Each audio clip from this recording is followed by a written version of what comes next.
First of all, let us listen to this historical perspective. In the history of the great United Kingdom, it is only one prime minister that has been assassinated, not two. Attempt of assassination had not been made even on any other one. Apart from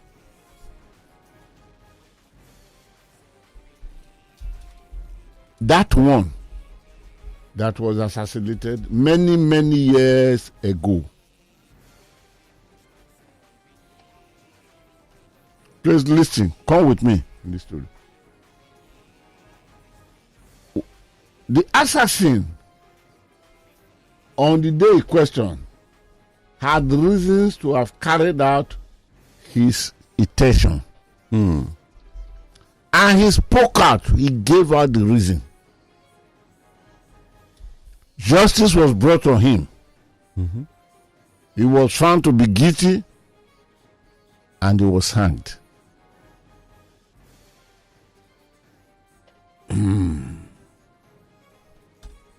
John Battingham. John Battingham. Let me mark it out very, very boldly, because even if we spend 10 minutes on this historical perspective, it will be worth of it. John Battingham, at 5:15 p.m., that is 15 hours GMT time, he walked into the parliament right there in that beautiful city called London. He walked into the parliament. He came just like every other person. Of course, there is a gallery for those who want to listen. There is gallery for the press, as it is today. Of course, we derive some of those specifications into our Nigeria district. He rose up immediately. The prime minister came in the evening. He went close to him. He brought out his gun and shot him at the chest. The man, who had never been identified with any finding of being using guns, was very good at that one job he did. Because the bullet destroyed the heart of the prime minister. I'm talking of Spencer Perceval. Okay. And this was 15 minutes after 5 p.m. in the evening of May 11, 1812. May 11, 1812. About 200 years ago. About 200 years ago. Yes, just only 200 over years. 200. Yes. Just, no, about 300 actually. Okay. But not up to 400. Not sure. Yeah, over 200. Yeah, over 300, yeah. Now, what happened? John Bellingham was a very, very successful businessman. But the business crumbled. And the business was destroyed by the Russia Federation. The Russia. How many years? 212. Yes. 212 years ago. Now, he was arrested in Russia and he was in jail, a typical type of disgraceful jailing. Sometime in the morning, brutality did not start with Putin. It has been the order of the day. Sometime early in the morning, they will bring him out of prison, chain his leg, and they will make him to walk a length of about 10 miles with chain his legs. The type of he was here for all because documentation of his business failed, and the failure was now traced to start from his home country. And this is why the man was arrested. So when he returned, 6 years of near death, he was in Russia. When he returned, he now believed that he's entitled to compensation. He approached his country government. Look what I suffer, and all my business gone. Because not £1, not 1 penny was left for him to start, no hope of starting over again. But he believed that if they will see the reason, because it's the machinery of the state that sent him into that suffering and prison. Now, he now filed for compensation. And the file were now moving from one office of government to another office of government. He now was following.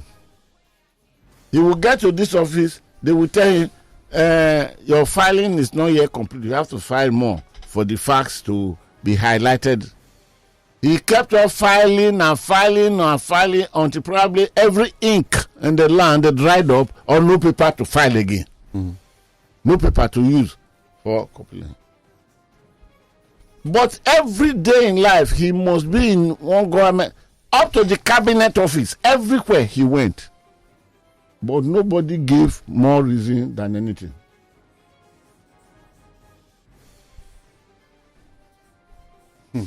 I've mentioned how he was tortured. He even escaped. Otherwise, he would have died in Russia. Oh. Now, it took him 3 years following filed papers from one government office to another. 3 years. Here was a man that a very top businessman, lost everything, suffered humiliation in the foreign land with bruises, with marks of bruises and everything on his body. And he came. And in his own country now, he was moving from one government office to another government office. Look at the facts of the matter. Look at each time at the end, for 3 years, a government official will tell him, file more. You still have to file more. I'm trying to. It was placed on record that there was no one government office that John did not submit petition.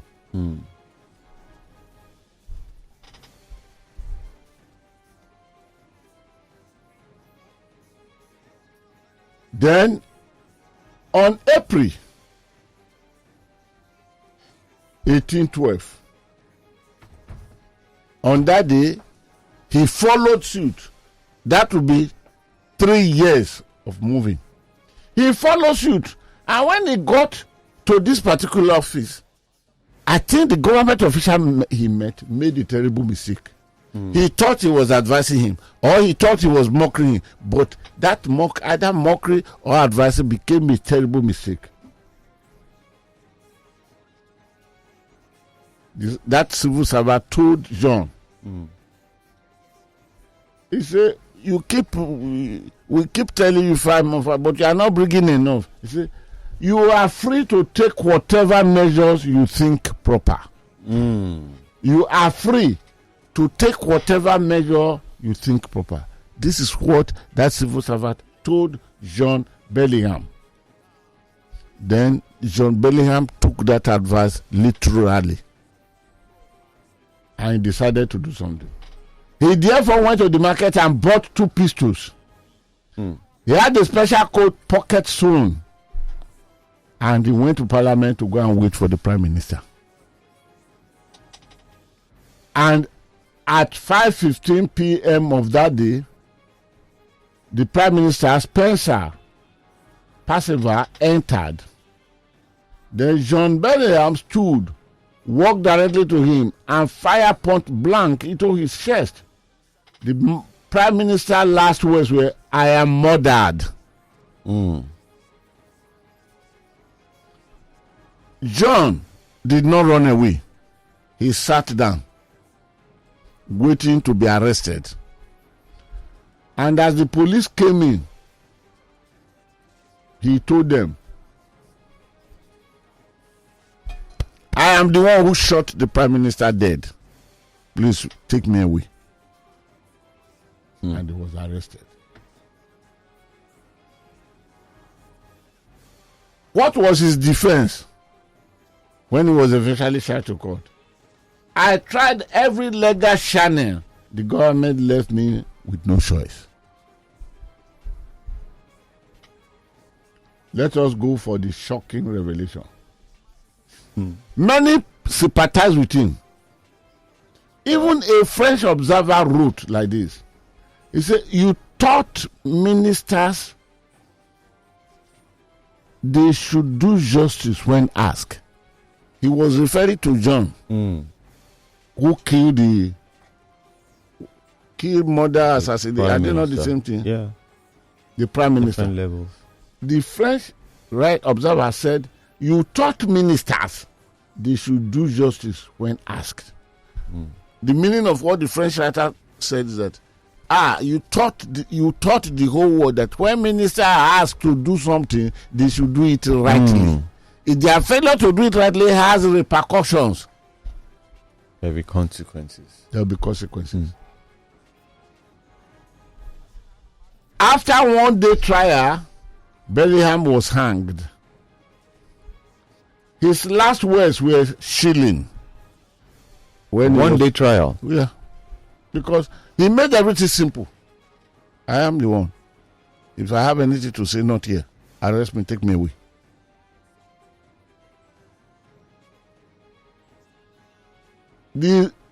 At the point of being hanged, he made a chilling statement.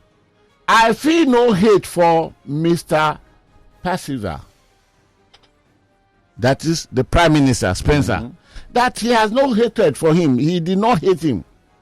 But he led the government that refused me justice. He led the government that refused me justice. He is the head of the government. The box stops on his table. Yeah. For this reason, but I have no hatred for him. I did not hate him at all. But he led the government that refused me justice.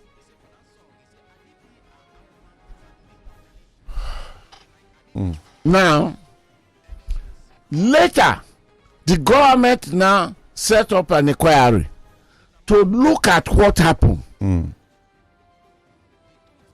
The inquiry identified that everything that man did rightfully and everything he said was the correct thing, which led to the government reform compliance system. And no prime minister has been assassinated since. New protection for citizens' rights. We are coming to the end of the thing now. Sometimes the deadliest threats are not enemies. They are ordinary people pushed too far. 18 years, 20 years, 30 years, poor people, children are being arrested for scamming or cyber crime or Yahoo. The EFCC that learned much from the police will trace those people to their homes to get them arrested. And when they are not there, if their father, the father will be beaten to pump, which these are actions that no law permits in this country.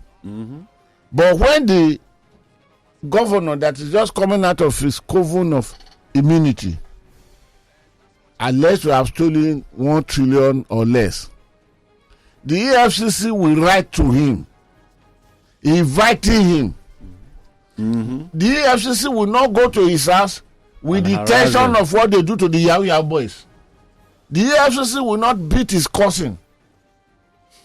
The EFCC will not beat the wife. But the EFCC will write a letter that, please, there is investigation. Let us look at it. And if the governor is finding it difficult to come, the EFCC, as introduced by the presence of Kayode now, will not call the governor, say, sir, come, let's just do this thing over. If you think you would not want to pass through the main gate, my own personal gate to my office, we will open it for you. These are two two different means of justice and means. So what happened in 1812 should teach us a lesson. I'm not advocating that such should happen, but the reality which I come with this historical perspective is that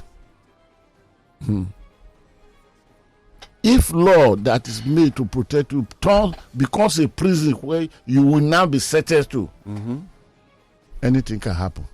Very right. That is the historical perspective of today. It ties into what someone told me yesterday about his brother who is very quiet. He says even if you shout too much, the brother leaves the area.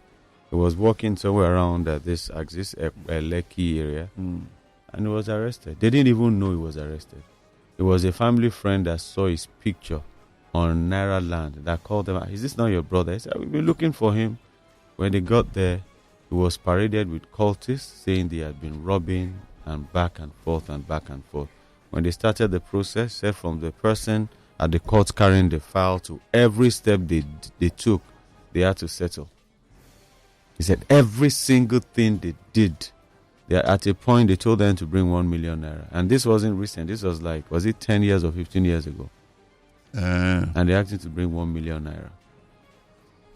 And the police went to arrest somebody first yesterday around the 721. Okay. There is a police station in Festac, of course, you know. Yeah. There is area About command. 2, yes. But they took this person to really police station, saying that he owe another. It's an Igbo man, that very young man, that he owe another Igbo man. How much did they say? They talk of 100 and something million. Oh, even if it's scam, if it defrauded, now it's a matter for EFCC, Yes. not the police. I think, Ben Hudoyin, are you hearing me? I have no intention of saying this, but Kayode put it so. Let me buttress it with this. Then the junior brother of the man called another neighbor, and that neighbor came, and that neighbor now called another top police officer in Lagos State. Even that top police officer in Lagos State left his house, came, and they now went to Relay police station. So because the top police officer in Lagos knew the DPO in Relay, he said no, let him go there. I mean to shield him, to ask what happened. The matter they called 100 and something million turned out to be 32 million. It was a business transaction, and the money hooked. It has not come. Then they went on Sunday morning, early Sunday morning, on 1st of December, so that he can covenantly stay in detention. And now the big police officer from Lagos Command that came, I am not mentioning him here now, is because it's like my son. Now, wait, okay, what happened? He told them the whole story. That he can raise 4 million today, that Sunday, but not more than that. But this week we are entering. Then the neighbor that the junior brother called also said that, okay, next week I will help you to raise. I will help you to raise about 4 million. And the man who gave the money, who has the power, invited his police officer friend, and the DPO at Relay Gomu did not do the job because of his friend. He would have collected the money. This is how they live. Let me not add story to story. This is how they live. And they beg this man, today now, we'll be able to give you so amount. On Monday, we'll give you not less than so amount. Then the matter finishes. He look at it, he say no. Unless the half of the 32 million, that will be 60 million, I guess, paid. That yesterday, that Sunday. Where do you think that will come from? Which bank functions? Which if he has the money, would it have? This is the first time you are doing business with him. And of course, the big man the big police officer from Lagos, talk, and this man said no. So he just told the man who invited this, say, tell your friend, though, the worst that will ever happen to him is for him to sleep here. Nothing will happen to him. he will only enjoy the mosquito. And when he come back home, let him take malaria medicine to free himself of a mosquito bite disease. But because by Monday, the matter should be going to court. And let us see how this man will now get his money. That is the thing. But the police have gone there. All these sometimes they make people to take decisions that they ought not have taken under normal circumstances. That is the sense that this historical perspective of 1812, that which month, the May 11th day of May, will serve. That's what serve. Oyenusi, who went to robbery. Oyenusi, who went to robbery. I interview Oyenusi. I got a very small boy then. I interview Oyenusi. What sent Oyenusi to robbery? He was at Ojo Elegba. Okay, if you are coming from Lawrence, you know the road terminates at Ojo Elegba. He was walking with others. Then a car drove past and there was rain a little. Then there was a place very, very muddy. Maybe the driver of the car did not know that there was log or that, and the water was very, very bad. Maybe he did not know. Or maybe because he was in a hurry, he did not remember to. Or maybe of a show off, because not too many Nigerians have their personal cars then. And the car we are talking now is Adekuma Amagulu. What do they call that? Dekumagulu. The Volkswagen was that amount, 320 naira. The man drove it and splashed muddy water on everyone that was passed. But Oyenusi was able. He ran because he knew that at there is one petrol station there that there must be a slowdown. And he met the man. And he said, Oga, look at my body. Every person that you pass there. You know what the man answered? No. He says poverty that is pushing you to do all this. Why can't you buy your own car? If it pays you, go and buy your car. So you started running. Are you preparing for Olympic? Instead of just saying, I am sorry. I am sorry. This is Oyenusi now said that he must drive a car. And the only way, the quickest way he can get it. Oyenusi is from Ondo State. He said the quickest way he can get it, if it takes robbery, this is how he joined gang of armed robbers. So sometimes institution created to protect you. Do you know who you are talking to? I'm a honorable. I am dishonorable. And I am the senator of the Federal Republic of Nigeria. I am this, I am that. This is what it cost the Prime Minister on May 11, 1812. The story is a good historical. It is. It ties into where we are. That's exactly where we are. So now, please, can I get my friend? Yes, sir. He was with us just a minute ago, but he will reconnect with us shortly. Okay. Yes, so now we go back to the starting point, which is to look at what we are doing and where we are in Nigeria. And Barrister is here with us. Okay. Thank God. He is the one going to do the talk because I know nothing. My very, very good brother. You know we are children of the same father, but from different mothers. Barrister Fred. How are you, sir? Very well. Global Guru, good morning. I salute you, sir. Kayode, good morning. The barrister, the law, morning to you. Morning, bro, and I greet our dear listeners all over the world. Thank you very, very much, sir. Again, let me appreciate you because I would never take anything for granted. More so, I spoke with you even this morning and we accepted. And because if you fail to help me, if you fail to have helped me today, I would have been abandoned in a graveyard of shame, because it has not crossed my mind or my brain now who else could have tackled this matter than you. So the voice you just heard, listeners, is the voice of Barrister Fred Zako. He is a development economist. And of course, he's a lawyer of season. Sir, there are many issues. I send the menu to you. There are many issues there, but the one I want you to sit down and watch properly will be the first one. Will not be party to Tinubu's tax reform bills. Borno Governor Zulum.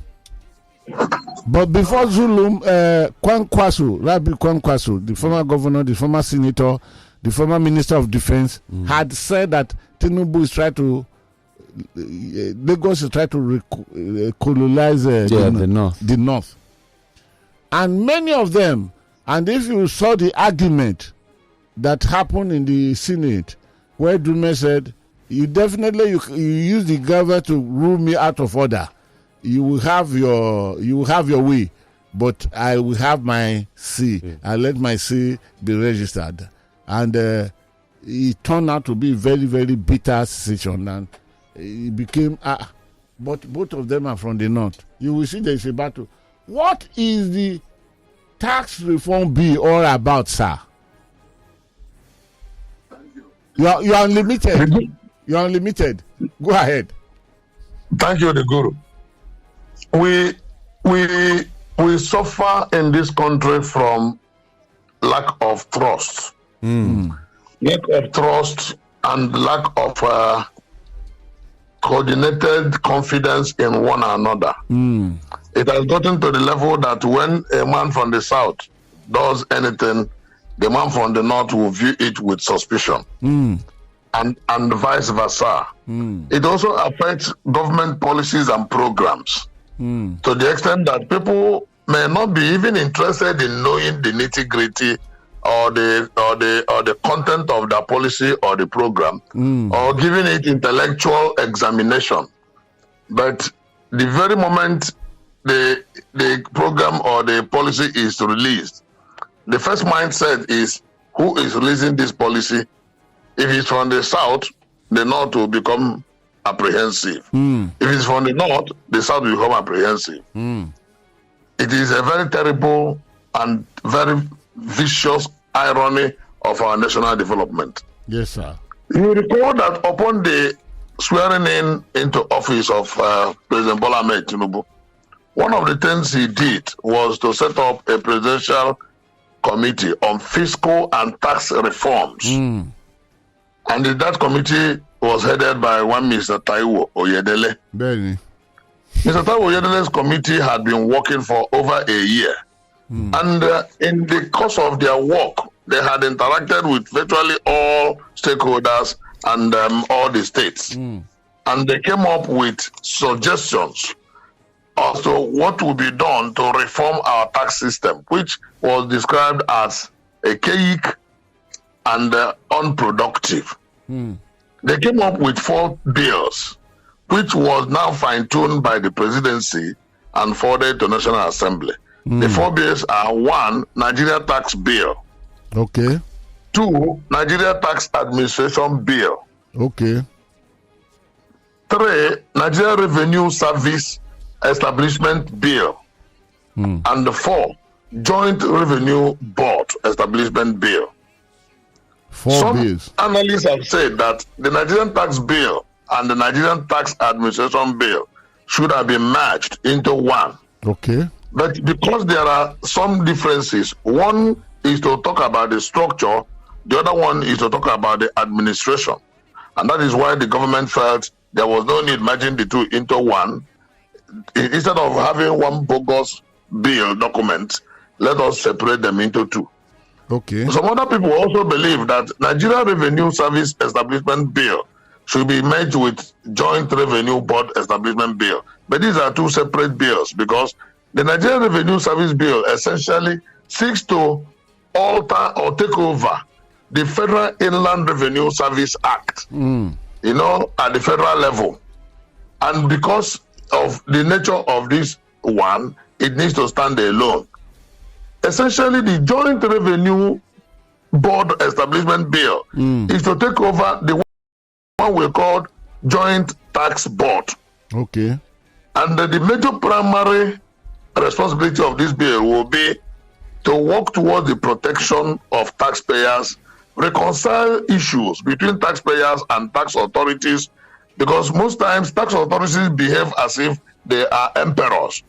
They will slam you with a bill. If you don't pay, they will come and lock up your business, and sometimes even drag you to court, because the Nigerian tax law gives the authority to the tax authorities to drag anybody who they feel has not paid tax to the court. So the people now have very little recourse to justice. Usually the Joint Tax Board is supposed to give them that recourse, but the Joint Tax Board is inefficient because it is archaic and does not have that robust capacity to protect the taxpayers. Yes. So in the opinion of the government, the new Joint Revenue Board establishment bill will take over the Joint Tax Board and establish what we call an ombudsman. Just like you have a public complaints commission. Yes. We'll have a joint tax commission where if anybody is feeling hot or feeling breached or feeling shortchanged or feeling emasculated by the tax authorities, you will approach that board for succor and for redemption or restitution. Okay. It will also have in each place an establishment of not just the Joint Tax Board, but the tax tribunal, which will give judgment to where judgment is in the current tax reform of President Bola Ahmed Tinubu.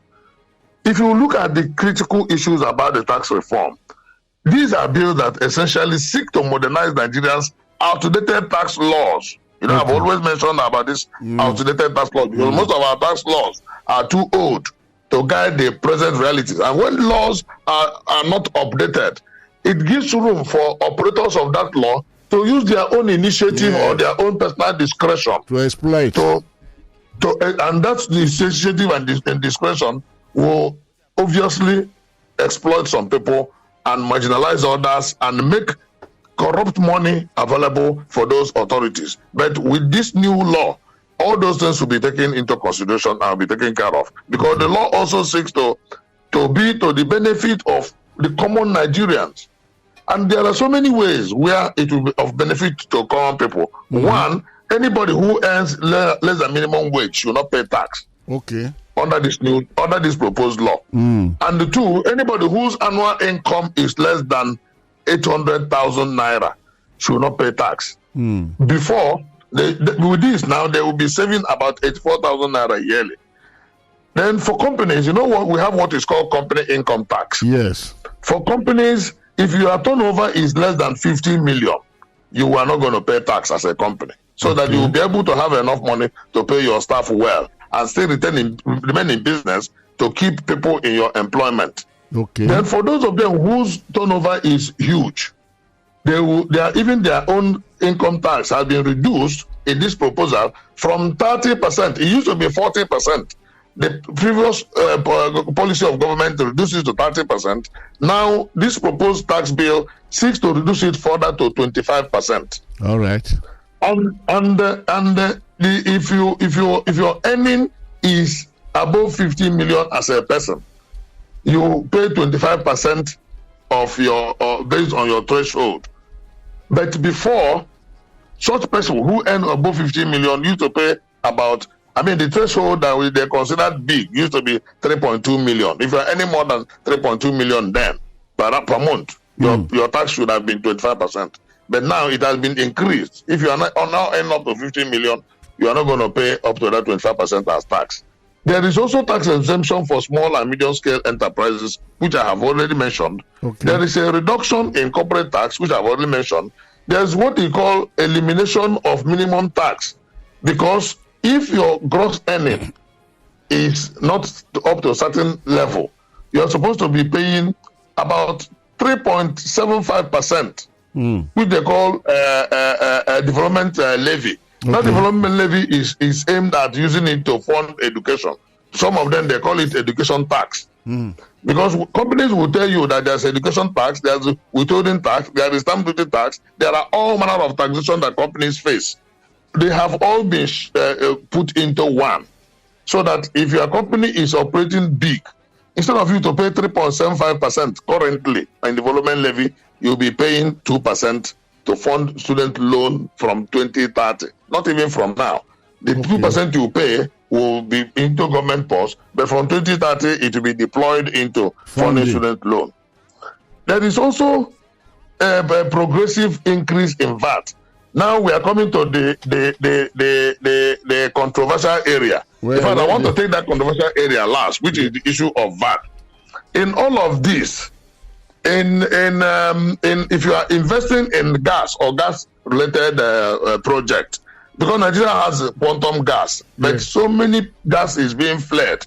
So government want to use fiscal policy measures to attract more companies to invest in gas.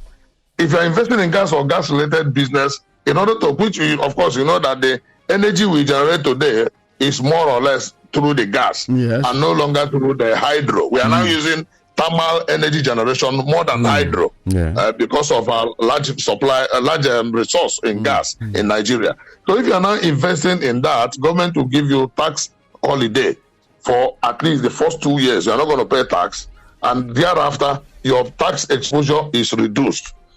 Then let us now quickly run to, before our people get tired, let us run to where the issues are.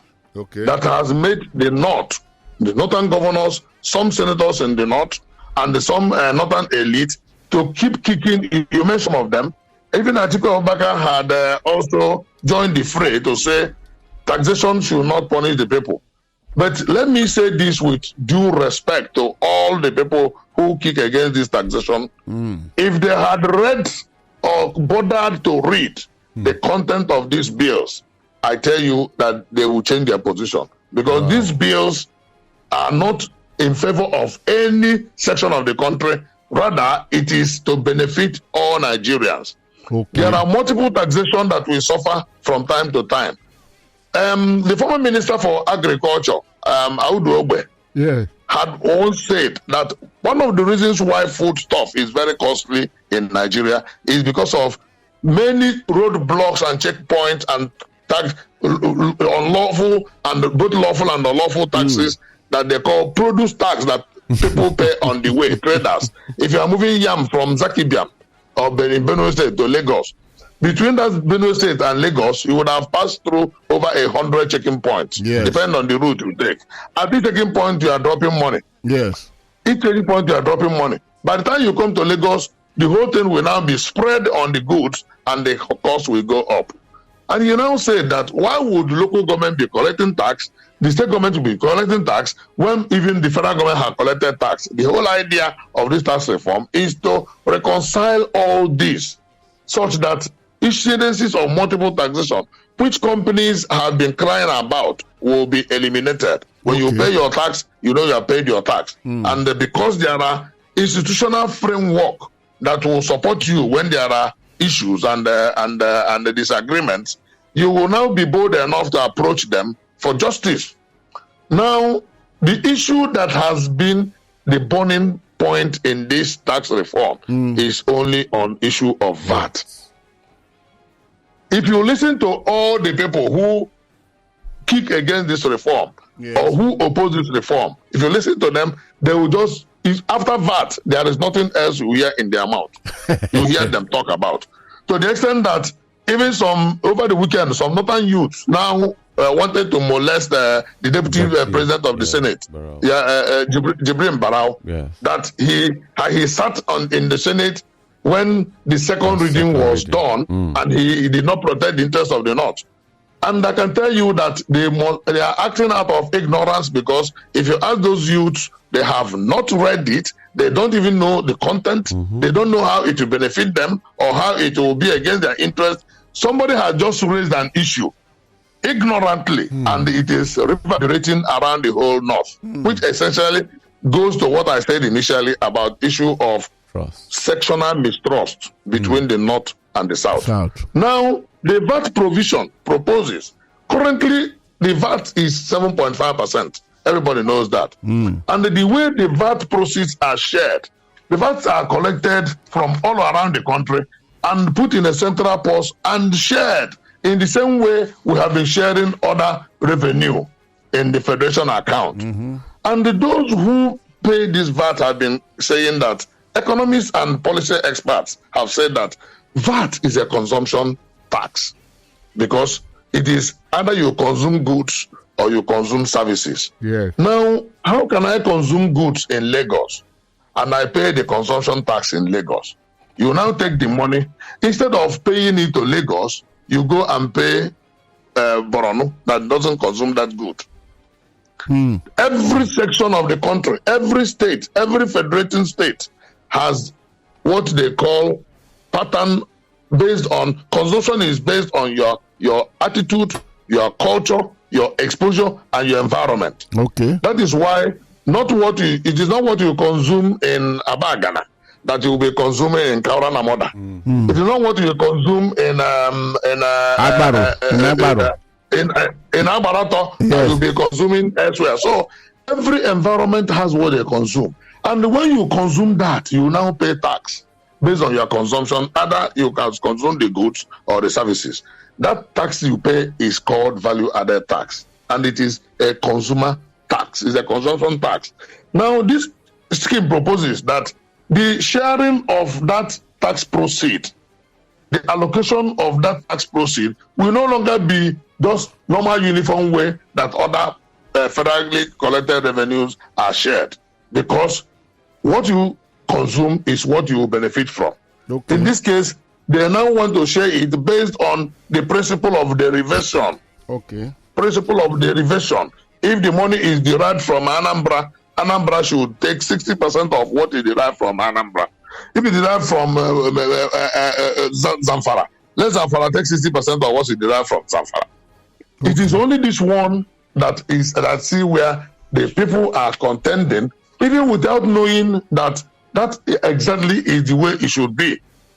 There is a proposal in the reform that over time, maybe by 2030, then there will be progressive increment in VAT.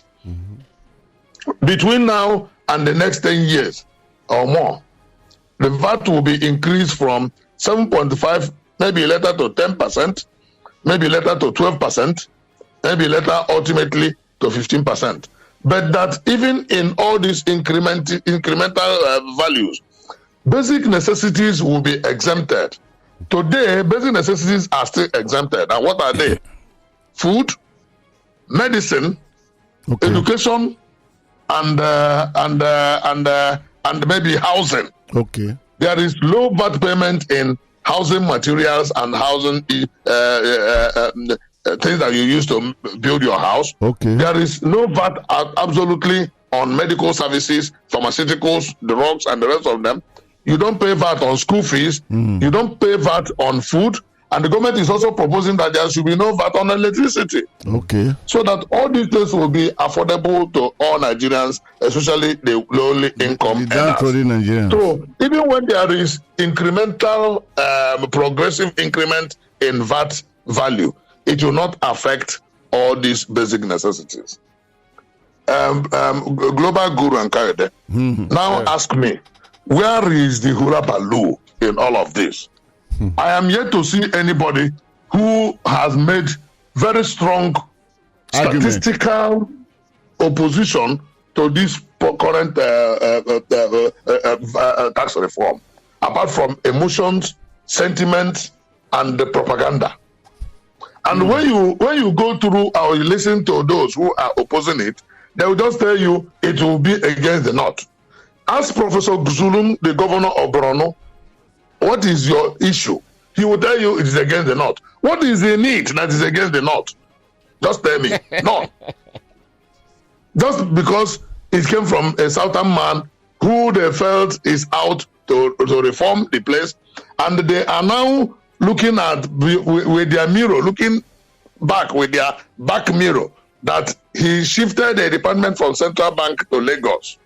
And they accuse him of trying to move Abuja back to Lagos, which experts have said that you cannot be operating with blue chip companies, bank headquarters that are all in Lagos, and the supervising department that will be looking into their books and their issues will be there in Abuja.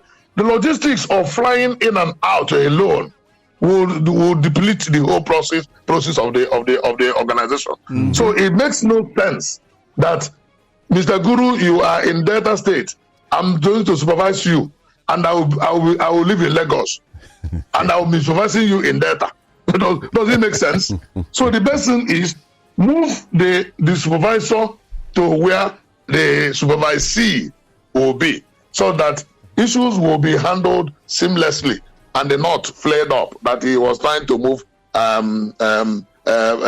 central bank from Abuja to Lagos. Meanwhile, Abuja is a unity center. So it is. And that is why they said it is a no man's land in the eye of the law. So why are you now ascribing Abuja? Yes, in terms of location, geographical location, it is in northern Nigeria. But in terms of political delineation, Abuja, it does not belong to the north. It belongs to, that's why it is called the center of unity. Now, with that unfounded allegation against Bola Ahmed Tinubu, they now brought it into issue of tax, and they have refused or completely neglected intellectual interaction.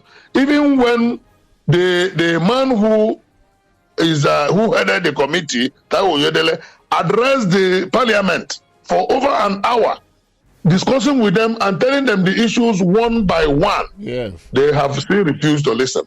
Okay. We know that a senator or a member of House of Reps has legislative aids. When they say they are taking home 30 million every month, they claim that part of the money is what is used to pay their legislative aids. So why won't you now engage those aids that you claim you pay, so that they will sit down, look at the whole issues, and then advise you? Okay. I see this as a complete issue of intellectual laziness or issue of political mischief. Thank you. I have not seen anything wrong with this tax reform bill, and I'm yet to be convinced that it is wrong. Thank you very, very much, Barrister. Like as I told you, if you had not answered to my call today, I would have been consigned to stupidity of the graveyard, because you have the brain, you have the hoodie. Thank you very, very much. Please, sir, whatever question that will follow, can I extract a promise from you that next week Monday we rub them out? Well, God saving our lives, and I trust that He will. We can take a second shot at it if all the issues are not thrashed out today. We are very grateful, sir. Thank you very, very much. Thank you. You deserve your rest. Thank you, sir. God bless you. Thank you, sir. Yeah. Thank you, sir. I will authorize my captain sir, to have maybe 2 calls and 3 messages, because time is gone. But I believe you benefited from this analysis and explanation, which is factual.